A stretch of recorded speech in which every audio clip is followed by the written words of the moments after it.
जिनको ये लोग मसीहा बना दिए थे कुछ स्टूडेंट्स, ज़्यादा नहीं 10-12-15 स्टूडेंट्स, और जो नेता लोग आ गए, इसके वजह से सरकार के नज़र में, आयोग के नज़र में आंदोलन बदनाम हो गया। और चूंकि ये लोग क्या बात कर रहे होंगे, हमने बातें सुनी है वहां बैठ के 2 दिन, हमको बुरा लगा जिस तरह की बातें ये कोचिंग शिक्षक और कुछ स्टूडेंट्स वहां करते थे। नोटिफिकेशन होना चाहिए, वो जारी बीएसएससी ने नहीं किया है, तो हम कुछ दिन और इंतजार करते हैं।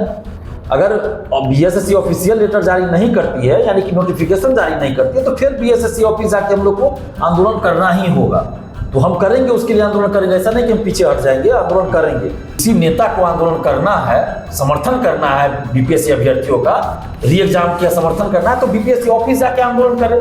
क्योंकि बीपीएससी अभ्यर्थी वहां जाते हैं तो लाठी खाते हैं, अगर नेता जाएंगे बड़े बड़े तो लाठी तो नहीं खाएंगे कम से कम। आप अप्रैल में एक और बड़ा घोषणा किए थे डोमिसाइल को लेकर, और आपने तो अप्रैल लास्ट में आंदोलन की भी चेतावनी दी थी कि बिहार के परीक्षाओं में डोमिसाइल लागू किया जाए। कोई सुबुगाहट नहीं है, और आप भी एग्जाम ना हो, मेरी बात पे ध्यान दीजिए, और आंदोलन लंबा चले ताकि हम हाईलाइट होते रहे। हमको नेता बनना है, किसी पार्टी से टिकट मिल जाए, बस यही लालच था उन लोगों के मन, कुछ लोगों के मन में, सभी की बात नहीं कर, कुछ लोगों के मन में, और वो तो उजागर हो रहा है। तो देखिए, दिक्कत ये होता है कि हमारे पास संसाधन नहीं है, कोई आर्थिक मदद करने वाला नहीं है, तो हमें दिक्कत होती है, और इसी चलते थोड़ा लेट हो रहा है।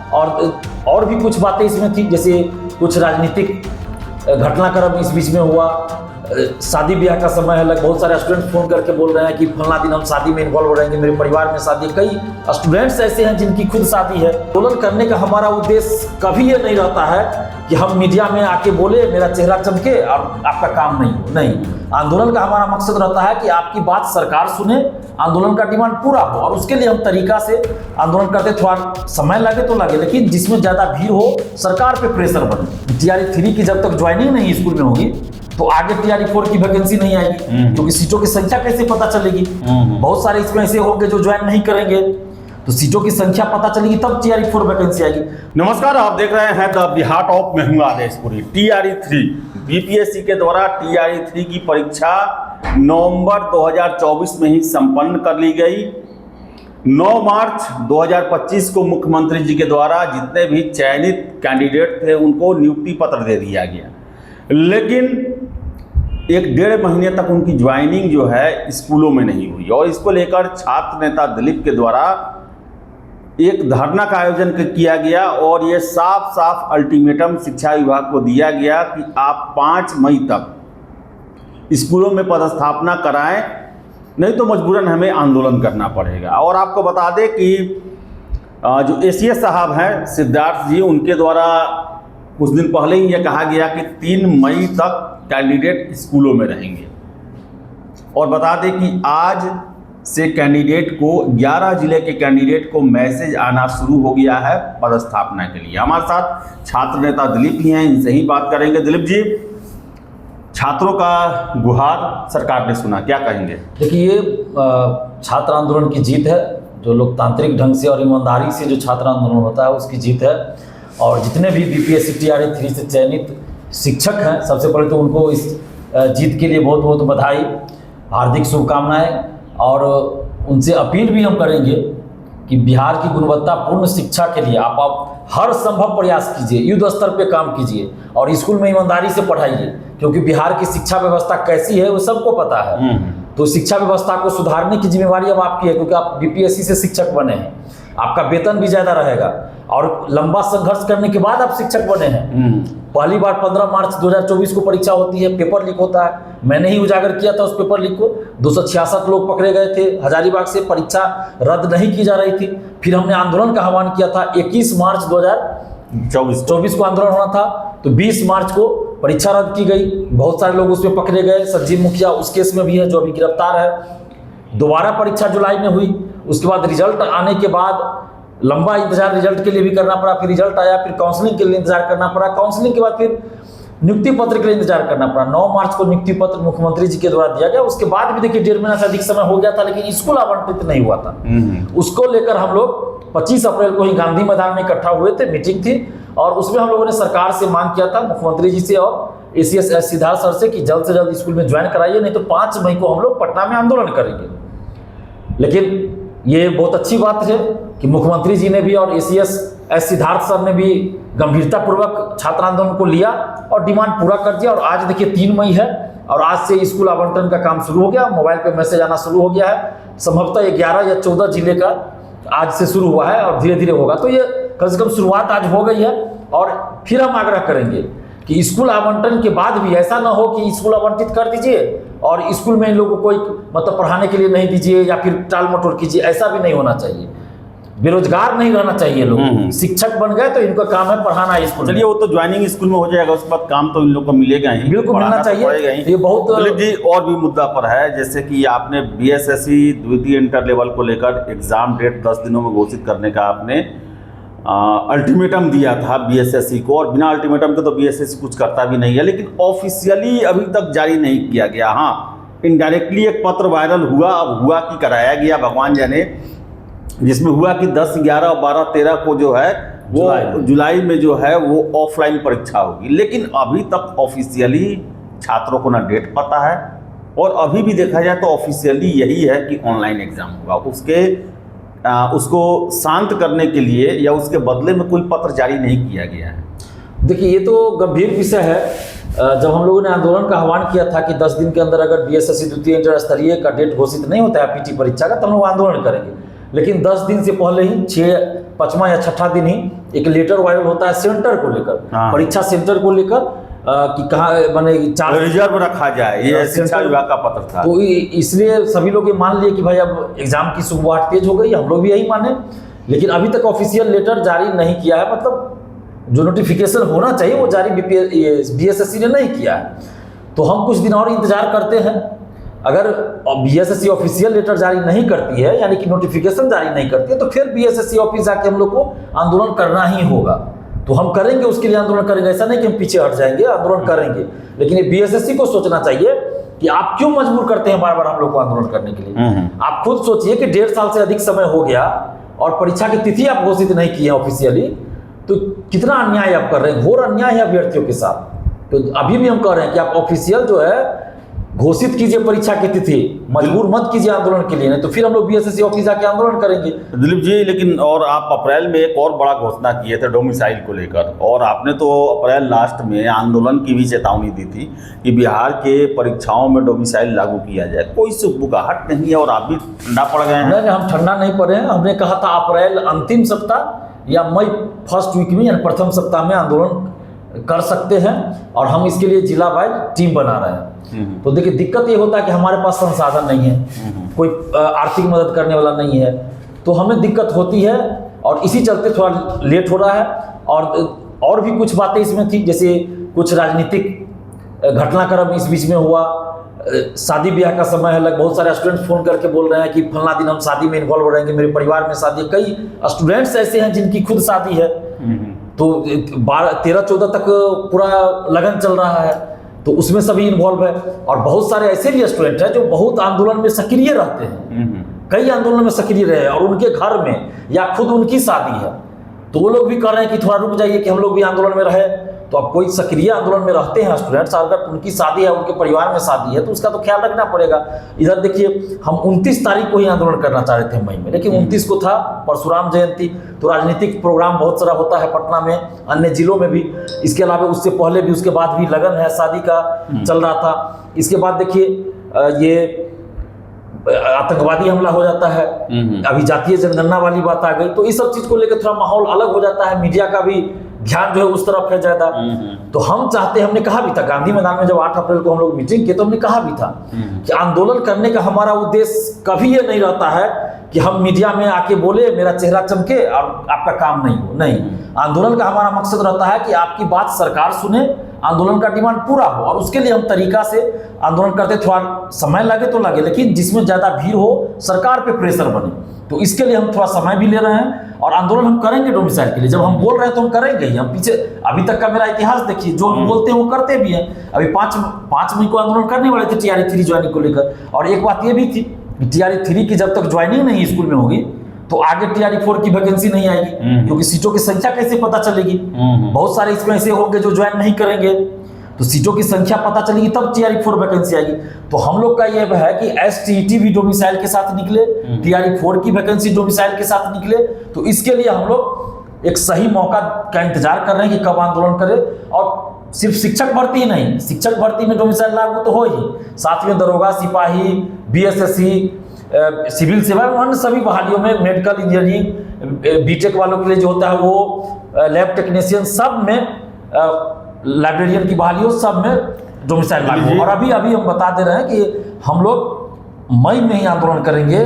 और अभी हमने जो टेलीग्राम ग्रुप बनाया उसमें बहुत सारी बातों का जिक्र भी हुआ है। तो हम पूरा डाटा कलेक्ट कर रहे हैं कि जिनके पास भी हो, जब आपने इस मुद्दा को उठाया तो हम अभी भी करें, जिनके पास भी अन्य राज्यों का नोटिफिकेशन हमको चाहिए, हम भी ये कर सकते हैं, लेकिन हमको समय देना पड़ेगा और हमारे पास समय नहीं रहता, क्योंकि इधर सप्लीमेंट्री रिजल्ट वाले फोन करते हैं, इधर TRE-3 ज्वाइनिंग वाले, उधर सिपाही वाले, दरोगा वाले, BPSC सिविल सेवा वाले, 17वीं वाले, 71वीं वाले, और भी BSSC द्वितीय इंटर स्तरीय वाले, लाइब्रेरियन वाले। तो इसलिए हम तो बहुत बिजी रहते हैं। तो हमने कहा है नोटिफिकेशन हम सब राज्यों का मंगा रहे हैं, किस राज्य में क्या व्यवस्था है शिक्षक भर्ती में, दरोगा भर्ती में, DLED एडमिशन के लिए, उन सब डाटा को एकत्र करके, और पटना में हम बहुत जल्द एक प्रेस कॉन्फ्रेंस करेंगे। और बहुत जल्द का मतलब ये नहीं है कि 15 दिन बाद या 10 दिन बाद, मतलब 10 दिन के अंदर ही एक प्रेस कॉन्फ्रेंस करेंगे। जैसे ही ये डाटा हम एकत्र कर लेंगे, और RTI से जितना भी डाटा स्टूडेंट्स मंगाए हैं, जिसमें बाहरी का सिलेक्शन कितना हुआ है, किस विषय में, किस क्लास में, हमने भी BPSC को RTI लगाया, TRE-1, TRE-2, TRE-3 के लिए कि बाहरी का सिलेक्शन कितना हुआ है। लेकिन BPSC ने जवाब दिया कि ये डाटा संकलित नहीं किया गया। तो डाटा संकलित करके देना चाहिए BPSC को, लेकिन नहीं दिया गया। तो इसके चलते भी हम थोड़ा इंतजार कर रहे थे कि भाई पूरा डाटा BPSC ही दे दे कि कितना बाहरी का सिलेक्शन हुआ है। लेकिन RTI का डाटा हमारे पास आ गया है, लेकिन उसमें दिया ही नहीं है आंसर। BPSC ने कोई उत्तर ही नहीं दिया कि डाटा संकलित नहीं है। तो इसके लिए भी हम वेट कर रहे थे कि थोड़ा एक डाटा भी BPSC से आ जाए कि TRE-1 में कितना बाहरी का सिलेक्शन हुआ, TRE-2 में कितना हुआ, TRE-3 में कितना हुआ, और क्लास वाइज कितना हुआ है। तो ये डाटा अगर हम सरकार के सामने रखें, मीडिया के सामने रखें, तो ज्यादा प्रेशर बनेगा, तो डोमिसाइल आंदोलन ज्यादा सफल होगा। इसलिए हम वेट कर रहे थे, बाकी और कोई कारण ही नहीं था। हम तो छात्रों के लिए ही समझ। दिलीप जी चलिए, आपका मैं 5-6 सालों से डोमिसाइल के लिए जल्द प्रेस कॉन्फ्रेंस करके, और उसी में आंदोलन की तिथि घोषित की जाएगी। चलिए दिलीप जी, 5-6 सालों से मैं आपके हर एक आंदोलन को कवर करता हूँ, आप लोग भी जानते ही हैं। लगभग हर एक आंदोलन आपका सफल होता है, या जो सफल नहीं होता है उसके लिए स्पष्टीकरण आता है, एक जवाब आता है। मुझे बड़ा दुख है कि एक बहुत बड़ा आंदोलन अभी बीता भी है, BPSC 17वीं को लेकर बहुत बड़ा आंदोलन था, पूरे देश का उसने अपनी ओर ध्यान जो है आकर्षित किया। आप भी उस आंदोलन में जुड़े रहे हैं, लेकिन परिस्थिति बना कि आपको, जैसा आपका ही कहना है और लोगों का भी जवाब है, कि आपको उससे अलग होना पड़ा। लेकिन ये आंदोलन देखा जाए तो हुआ तो बहुत बड़ा, लेकिन सीरियस कोई नहीं लिया। ना आयोग एक बार ही बात किया, ना सरकार के द्वारा कोई पहल किया गया, ना हाई कोर्ट के द्वारा कुछ छात्रों के पक्ष में निर्णय लिया गया, ना सुप्रीम कोर्ट के द्वारा लिया गया। क्या लगता है, आप जो भी आंदोलन करते हैं वो कुछ ना कुछ प्रभाव डालता है, उसका कुछ ना कुछ निष्कर्ष निकलता है, बड़ा जल्दी निकलता है। संघर्ष भी बहुत ज़्यादा कोई नहीं होता है, ऐसा नहीं है कि हम आपको देखो 3 दिन 4 दिन 5 दिन सड़कों पर संघर्ष करते हुए। 17वीं में एक प्रश्न हम लोग जानना चाहते हैं कि आखिर इतना बड़ा आंदोलन, इतना संगठित आंदोलन, इतने मोर्चों पर लड़ा जाने वाला आंदोलन, इतना जबरदस्त मोर्चाबंदी करने के बावजूद भी ये एकदम से निष्फल रहा, क्या कहेंगे इस पर? देखिए, कोई भी आंदोलन होता है, आपको हटाकर क्या ऐसा लगता है आपको कि आपको साइड करके ये जो गोल अचीव करना चाहते थे, सबसे बड़ा गलती वही रहा? देखिए, मैं सारे सवालों का जवाब दूंगा। कहीं भी जब आंदोलन होता है, कहीं भी, तो वहाँ जो भी सरकार होती है वो उस आंदोलन पे नज़र रखती है। आंदोलन का नेतृत्व करता कौन है, कौन कौन लोग उसमें सक्रिय भूमिका निभा रहे हैं, कौन क्या बोल रहा है, सरकार के पास तंत्र होता है। हर एक एक्टिविटी पर नजर होता है। क्या खा रहे हैं, क्या पहन रहे हैं, आ रहे हैं तो ऑटो से आ रहे हैं कि फॉर्च्यूनर से आ रहे हैं, कैसे आ रहे हैं, ट्रेन से आ रहे हैं, बस से आ रहे हैं, सब पे एक्टिविटी पे नजर रहता है। IB है सरकार के पास, CID है, स्पेशल ब्रांच है, और जो सामान्य थाना पुलिस है, पटना पुलिस है, सब चीज नजर रखा जाता है, सब चीज पर, एक्टिविटी पर। और जब कोई भी आंदोलन होता है, जो आपका डिमांड होता है, तो उस डिमांड आपने क्यों किया है, वो डिमांड के पीछे आपका क्या उद्देश्य है, क्या कोई निजी स्वार्थ है या सार्वजनिक हित के लिए आप कर रहे हैं, ये भी देखा जाता है सरकार के द्वारा। सार्वजनिक हित तो था उसमें, मैं उसी पे आ रहा हूँ। ये सार्वजनिक हित स्टूडेंट अभ्यर्थी के लिए था।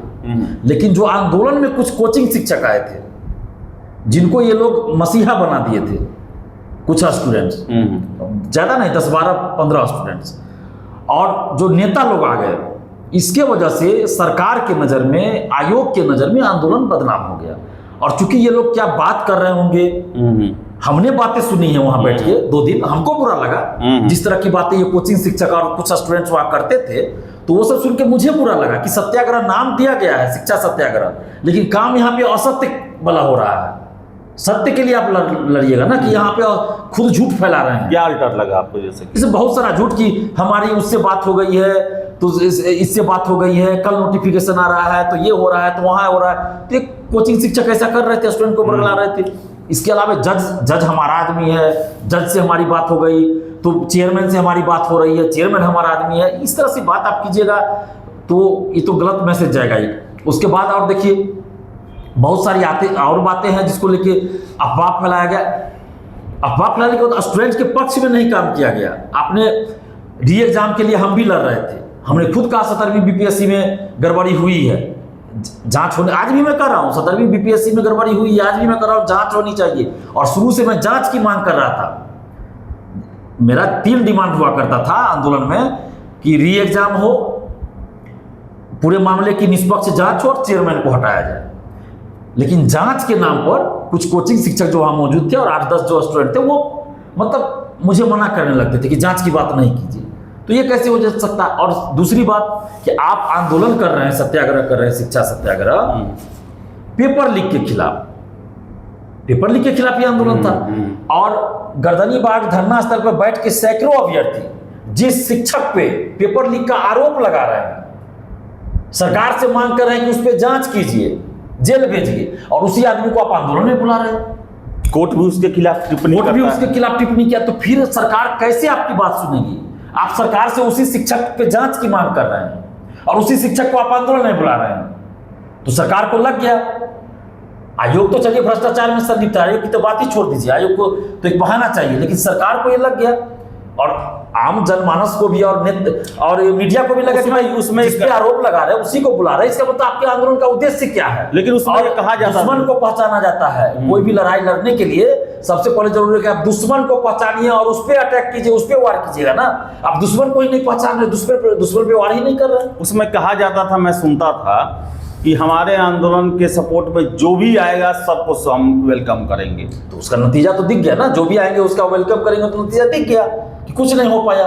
3 महीना आप 3.5 महीना आप एक रिकॉर्ड बना रहे हैं कि हम गर्दनी बाग धरना स्थल पर बैठे हुए हैं, लेकिन आपके नियत में खोट है। मैं ये शब्द बोल रहा हूँ, नियत में, कुछ सभी के बारे में नहीं कर रहा हूँ। कुछ कोचिंग शिक्षक जो अपना चेहरा चमकाने आए थे, कोचिंग का प्रचार करने आए थे, जो जिसको बीपीएससी से मतलब नहीं था, बीपीएससी का कोचिंग नहीं है जिनका, वैसे कोचिंग शिक्षक, और उनको राजनीतिक फायदा चाहिए था, किसी पार्टी से टिकट मिल जाए, तो इस फायदे में आए, इस लालच में आए और स्टूडेंट को गुमराह किया। और 8-10 स्टूडेंट जो बाद में पता चला किसी न किसी पार्टी के एजेंट है, किसी न किसी नेता के एजेंट बन गए बाद में लालच में आकर, और किसी न किसी कोचिंग के एजेंट बन गए और वो लोग स्टूडेंट को गुमराह किए। बीपीएससी अभ्यर्थी को तो पता ही नहीं, कोई दिल्ली में है, कोई पटना में या कहीं भी जिला में आंदोलन भी जा रहे हैं, तो भीड़ में है, उनको पता ही नहीं है। लेकिन आगे जो 10-12 लोग हैं, 15-20 लोग, उसमें कुछ कोचिंग शिक्षक और 8-10 स्टूडेंट थे, वो लोग गुप्त मीटिंग कर करके अपना पूरे आंदोलन को खराब कर दिए। आखिर आप सोचिए, हमने कहा था कि अगर किसी नेता को आंदोलन करना है, समर्थन करना है बीपीएससी अभ्यर्थियों का, री एग्जाम किया समर्थन करना है, तो बीपीएससी ऑफिस जाके आंदोलन करे, क्योंकि बीपीएससी अभ्यर्थी वहां जाते हैं तो लाठी खाते हैं। अगर नेता जाएंगे बड़े बड़े तो लाठी तो नहीं खाएंगे कम से कम, तो बीपीएससी ऑफिस जाके आंदोलन करे। अगर लाठी भी खाएंगे तो क्या दिक्कत है? जब कहते हैं कि हम छात्रों के लिए जान देने के लिए तैयार, तो जाए बीपीएससी ऑफिस आंदोलन करे, बीपीएससी ऑफिस जाके आंदोलन करे। बीपीएससी अभ्यर्थियों के आंदोलन में आकर चेहरा न चमकाए, वीडियो आप फोटो न खिंचाए और बाद में जाके उसका मीडिया में ये ना करे कि हम ये करे, बीपीएससी ऑफिस जाकर आंदोलन, हमने ये कहा था। और हमने ये भी कहा था कि नेता अगर आंदोलन में आते हैं और विपक्ष के नेता लोग आएंगे तो सरकार यही कहेगी कि विपक्षी पार्टियां आंदोलन करा रही है, चाहे कोई भी पार्टी सरकार में रहे। जब आरजेडी भी सरकार में रहती थी तो आरजेडी के प्रवक्ता भी कहते थे, जब हम लोग आंदोलन करते थे, कि बीजेपी वाले आंदोलन करा रहे हैं। अभी बीजेपी सरकार में है तो अभी हम लोग आंदोलन करेंगे तो बीजेपी वाले प्रवक्ता कहेंगे कि आरजेडी वाले आंदोलन करा रहे हैं। आरजेडी का एजेंट है ये लोग, और जदयू तो सरकार में ही लगातार है, तो वो तो जो भी पार्टी विपक्ष में रहेगी उसका नाम लेके जदयू के प्रवक्ता बनेंगे और आंदोलन बदनाम होता। हमने ये कहा था और हमने ये भी कहा था कि जिस शिक्षक पे आप आरोप लगा रहे हैं पेपर लीक का, उसी शिक्षक को आप आंदोलन में बुलाइएगा तो आंदोलन सफल नहीं होगा। सरकार के नजर में आंदोलन बदनाम हो जाएगा, आम जनता के नजर में बदनाम हो जाएगा और सिद्धांतों के साथ समझौता नहीं होना चाहिए। आप सत्याग्रह नाम दिए हैं और बुला रहे हैं किसको? जो झूठ बोलता है, फरेब करता है, स्टूडेंट को गुमराह करता है, जो पेपर लीक में जिस पे संलिप्तता का आरोप आप ही लोग लगा रहे हो उसी को बुला रहे हैं। तो कुछ, मैंने यही कहा ना, कुछ कोचिंग शिक्षक थे जिनको ये था, आप ही ने भी कहा कि जो आ रहा है सबको वेलकम करेंगे। क्यों? क्योंकि जो आ रहा है सबको वेलकम करेंगे मतलब मीडिया में खबर चले खाली हमारा कि बगल में राहुल गांधी के बगल में हम बैठे रहेंगे, तेजस्वी यादव के बगल में बैठे रहेंगे, प्रसाद किशोर जी के बगल में बैठे रहेंगे, तो हमारा चेहरा जाएगा, हमारा नाम जाएगा, हमको राजनीतिक फायदा मिलेगा। और अंदर अंदर कुछ लोग राजनीतिक पार्टी से पैसा भी ले रहे थे और स्टूडेंट को कुछ पता नहीं है वहां पे कितना पैसा आया, एक QR कोड स्कैनर कौन कौन डाल के पैसा मंगाया, किसको पता है? अभ्यर्थी को नहीं पता है कुछ। जो लूटने वाला था पैसा लूट लिया, बहुत पैसा आया। बाहर का कुछ ऐसा लोग भी आ गया, ग्रुप बना लिया, टेलीग्राम ग्रुप, जिसको लोग जानते नहीं है, उस ग्रुप में स्टूडेंट्स भी शामिल हो गए, QR कोड डाल दिया। आंदोलन में वो आ भी नहीं रहा होगा, बाहर का है, बिहार से बाहर का, QR कोड डाल दिया, पैसा वसूला। कुछ टीचर भी ऐसा किया। एक यूट्यूबर वो भी स्कैनर डाला है, पैसा लिया। मैं नाम तक जानता हूँ उस यूट्यूबर का। आप बताइए। तो चलिए दिलीप जी, लंबा चौड़ा बात हो गया, डिस्कशन हो गया, लेकिन सबसे बड़ी बात बता दें कि TRE-3 के जो चयनित कैंडिडेट है, जिनको नियुक्ति पत्र मुख्यमंत्री जी के द्वारा दे भी दिया गया था, इंतजार कर रहे थे ज्वाइनिंग का, उनके ज्वाइनिंग का प्रोसेस शुरू हो गया है। वही BPSC 70वीं एक बहुत बड़ा आंदोलन और निष्फल रहा।